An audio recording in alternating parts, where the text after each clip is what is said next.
In this episode, let's have a look at the Zoom F8 field recorder, which is an 8-input and 10-track recorder for film enthusiasts.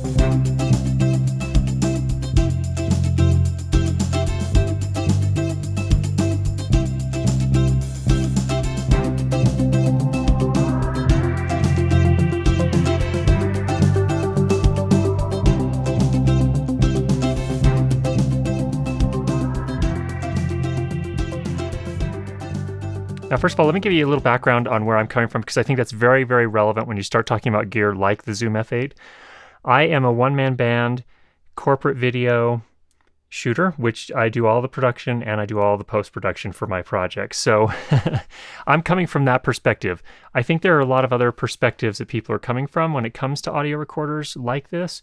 And so it's important to understand where the reviewer is coming from so that you have an understanding of what's important to them and what's not important to them.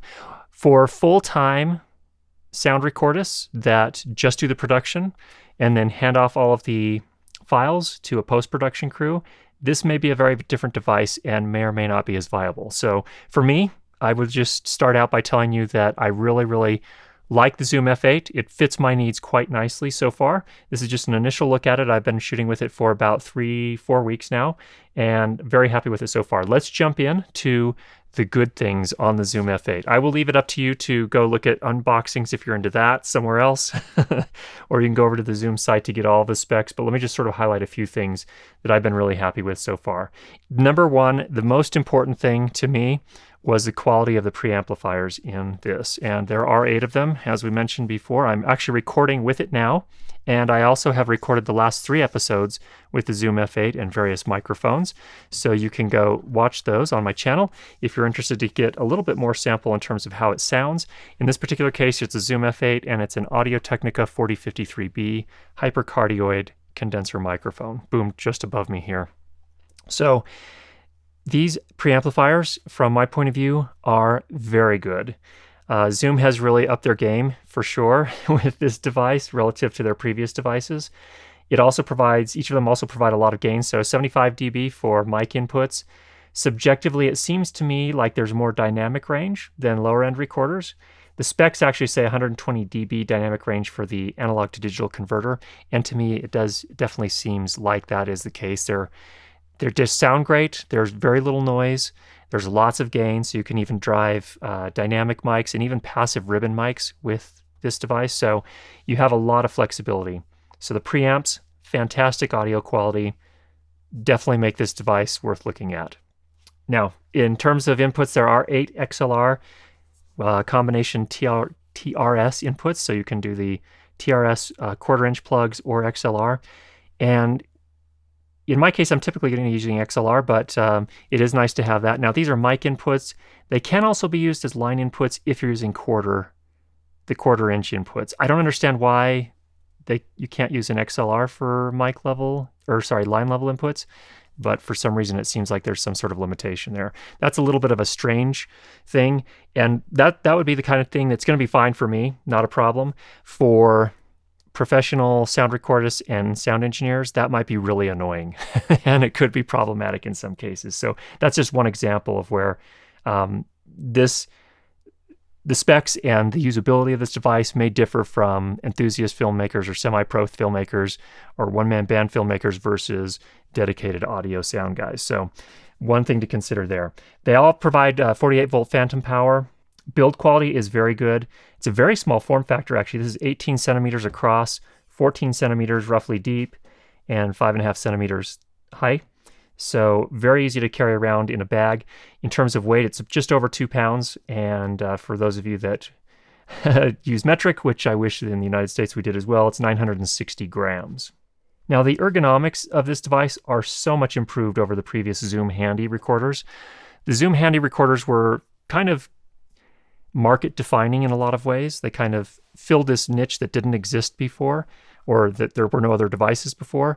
And the ergonomics on those were not all that great. And especially like on the Zoom H6 and the H5 and the H4n and the H4, they had that little jog dial thing on the side. And with all due respect, I kind of hated that thing. It was really difficult to use. It slowed you down. It made menu diving a little bit unpleasant. That is not the case on the Zoom F8. You have this metallic knob here that is very tight, very smooth, and you press it to select, and you turn it to, to move through the menu. The buttons and everything else they're all good. Everything is very high quality. Whoops. The potentiometers we'll talk about in a little bit more detail, but they feel solid as well. So lots of good things about the build quality here. This seems like solid aluminum, and same with the strap rings here, actually quite impressive. So really good build quality. The doors for the memory cards, and there are two of those. We'll talk about that in more detail. Metal, and they close with a magnet. And then the battery cover here opens with a thumb screw, and again is metallic on there as well. So again, top-notch build quality.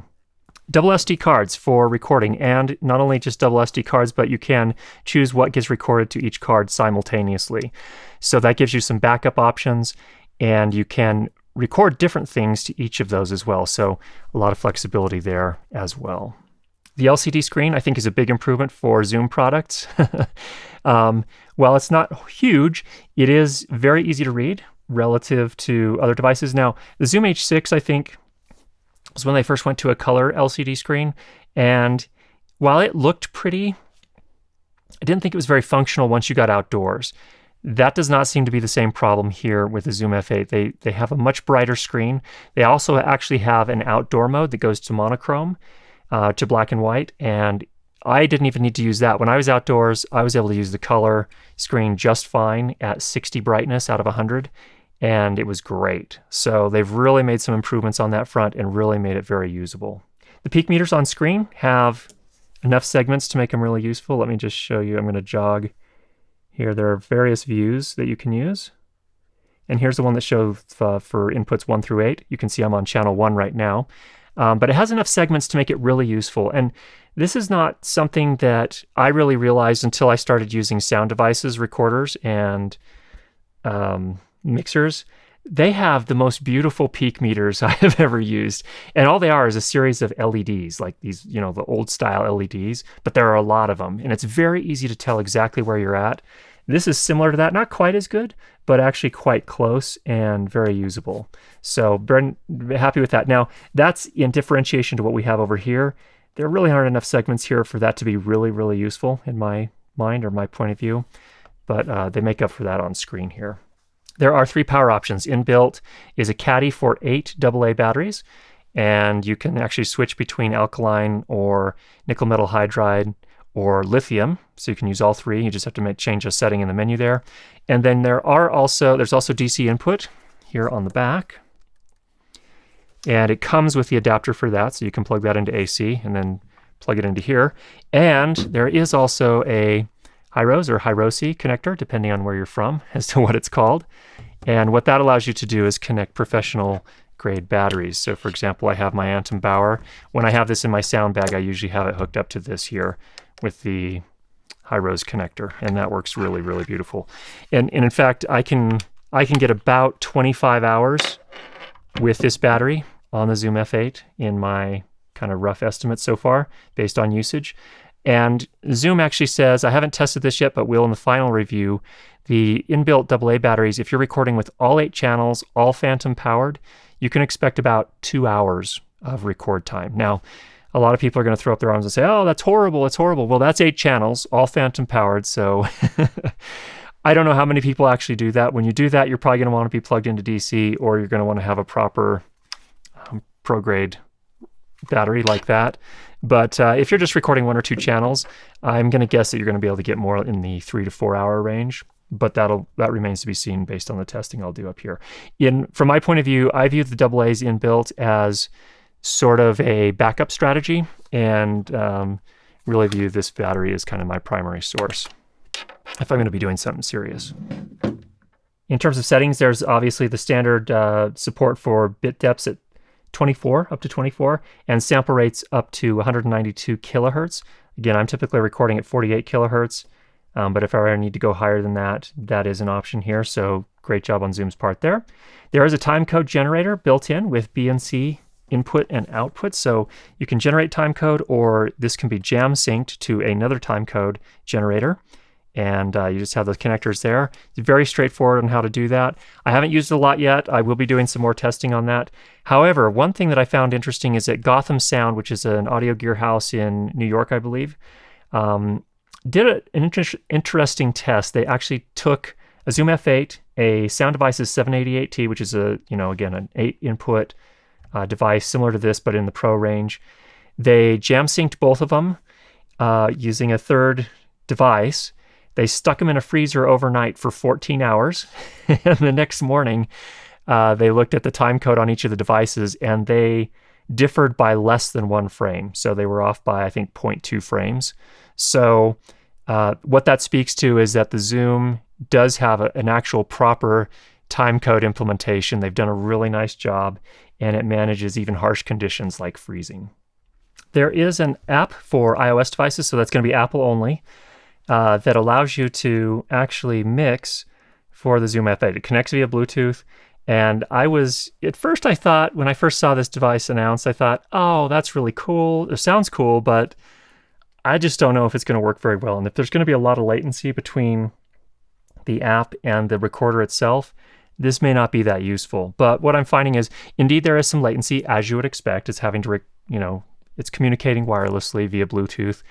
But it's not as much as I thought, and actually I'm finding it to be pretty useful. And it's awesome to be able to have, proper faders here. If I can pull this down here, you can see that is affecting the overall recording level, and I can just double tap that, it brings it right back up. So this is interesting. For those that aren't familiar with kind of professional quality or professional grade gear, you have your trim potentiator up here, pot often it's called. You have your pan here, but then you have your fader here. So this is what actually defines the gain or the amount of amplification that the device is doing, the preamp is doing for the microphone. But then you also have this ability to attenuate and sort of pull down the level post after the gain stage. So it's it's a really pretty interesting little app that works pretty well. You can also enter metadata on the files, so you can put in little, you can actually give them specific names, you can enter little notes, and that's actually kind of moving closer into professional realm when you can actually do that type of thing into the files themselves, so that when the post-production group gets them, they have that information. Now, again, I'm not saying that this is necessarily a fully fledged pro device just yet, and we'll talk about some things that aren't so great about the device in terms of a pro perspective, but let's finish on the positives here. There are a number of things that you can do here in terms of digital signal processing. There are input and output delays, which you may want to use depending on what camera you're using. You can invert the phase. You can do mid-side encoding, which is a special kind of recording technique. You can also link each of the inputs up. So actually not all of them, but you can link 2 together to make stereo tracks. So this could be a stereo track, this, and this. And lots of flexibility there. So there are also some routing options that look pretty interesting as well as you get more advanced. There's also a pre-record feature, which will, as you press the record button, it'll actually take the previous 6 seconds and also write that to the recording. So that can be pretty handy if you're actually working on a larger production. And then, of course, the big feature here where Zoom has disrupted the market in the past is that this device comes in at $1,000 US. So that's a really great price point for the type of gear that you're getting here. Not everything is perfectly rosy. Now, again, this is from the perspective of someone that is a one-man band, and I don't do a ton of active mixing, although I'll be able to do more now that I have the app. But from the perspective of others, like again, the pros may not see this as quite so rosy, but let me just run through some of the things that I think are not that great. There aren't any physical faders on the device itself. Now, that's probably a lot to ask. Again, you get the really small size, relatively lightweight, and there's just not enough room to put a proper fader on here. However, you also cannot define or reassign these gain pots or gain trim pots, potentiometers, to be faders instead. So hopefully that's something that Zoom can address with a firmware update. I don't know if it's possible or not. That'll be up to them, but they are good about doing firmware updates, and my guess is that they could probably do that. It'd be really nice if we could use these as faders as opposed to just gain trim. These trim pots, incidentally, are very small, and there's a lot crowded into this little space here in terms of the arm button. So you have to arm each track with this button. There's a PFL or pre-fader level button there as well next to each of the trim pots.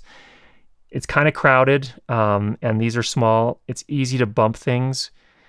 These are sturdy enough buttons that I don't foresee a big issue there, but it would be nicer if there's a little bit more room. It's not a true mixer, like for example, it's, a Sound Devices 633 or a Zaxcom Max. So it's not really a mixer, it's more of a recorder. So its emphasis isn't so much on mixing, but that's where the app comes in and I think makes it a little bit closer, kind of bring in some of that functionality. Some people are not going to love mixing on an iPad. I think it's a great idea. And again, the latency doesn't seem so bad that that's a problem. So I'm pretty happy about that overall. One that has gotten some attention is the headphone monitoring amplifier. So you've got a quarter inch jack there for your headphone. You've got the volume control here. And the first time I put it on, my heart kind of sank a little bit, I'll be honest. And I thought, oh, that doesn't sound all that great. However, what I found is after the recording, and I took the recording and brought it into my computer and actually listened on a proper playback scenario, it actually sounds a whole lot better than this headphone amp. Now, I don't want to overstate this, and I don't want anyone to walk away with the wrong impression. It's not perfect, but it's not unusable either. So it's important to remember that I think for a pro that's working with a recorder, multiple hours pretty much every day that they work, that could get annoying pretty quickly. And again, it's sort of just colored. It doesn't have as much dynamic range, it doesn't seem like. It's generally what you're getting. And I think at a practical level for the pros, that's going to become a little bit problematic because for them, they'll have a harder time identifying really subtle issues that they could potentially address if they were able to hear them. So again, I think for me as an enthusiast filmmaker and a semi-pro, this is going to be okay. It would be nice to see Zoom do something about that though in an update. I don't know, I doubt that there's anything they can do in a firmware update, but when they do, maybe in the next iteration of the F8, it'd be nice if they invested just a little bit more in that headphone preamp. As I mentioned before, the line in only work on TRS, so the quarter inch. I don't understand why that is. That could be a deal breaker for some pros. For me, it's not a deal breaker because I'm not going to be doing a lot of stuff that's going to require that. So not a huge deal, but it's kind of a head scratcher like, Zoom, why did you do that? The outputs, there's a stereo out on mini XLRs when it comes with the adapters to make them full-size XLR, and then there's also a sub out, which is a 3.5 millimeter stereo out.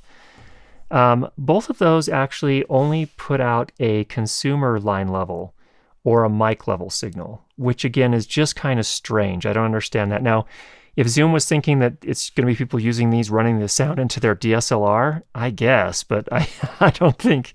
I think when someone moves up to a device like this, they're probably going to be doing dual sound, and they're going to make a feed to the camera just as a sync, or just as it's kind of a standard process on a larger production set. So why it's only consumer level, I don't really understand, and it seems like a strange choice on their part, but it is what it is. There are a number of things I haven't tested yet. The limiter and the high-pass filter available on the Zoom F8 are both implemented in the digital stage. Now, what that means in practical terms is that if a sound signal comes in and it's really, really loud, really hot, that's actually going to go through the analog preamplifier to the analog to digital converter, and then the limiter won't be able to address it until it gets past the analog to digital converter. So it's not a total deal breaker necessarily, but ideally, like on a Sound Devices 633, I believe those are implemented in the analog stage. So they're actually capturing that transient, that really loud, whatever it is that's coming in, before it totally distorts and moves through the analog to digital converter. So we'll have to do some more testing on that to see how it actually pans out. I have not personally done anything with the timecode just yet, so I can't definitively say anything on that front. But again, based on the tests that I heard from Gotham Sound, I'm hopeful that it's going to be really good, and I actually, I don't know why I wouldn't trust them. Also need to do more testing with the metadata features of the app to get a real good feel for that. I have heard some complaints from some pro users that it's somewhat limited in terms of its implementation, so there may be some things there. Again, so let's just sort of wrapping it up. I love this device. I think for me, as an independent filmmaker, kind of a semi-pro corporate video shooter where I'm a one-man band that does all the production and all the post-production, this is a fantastic device. And I think that's really who it's going to be best fit for, so those enthusiasts and semi-pros. It's probably not the best option for full-time dedicated sound engineers and recordists. I don't really have any regrets spending $1,000 on this, and I would be, I would do it again. I hope that Zoom will address some of those issues that can be addressed in firmware updates in the near future, and I think they can address several of those issues. And they have a history of doing that, so I'm pretty hopeful on that front. So there's my initial impression of the Zoom F8. I hope you found that helpful. Leave any questions you have down below, and if you haven't already subscribed, make sure you do that, and we'll be sure to get you more great videos on how to improve your lighting and sound for video. Talk to you soon.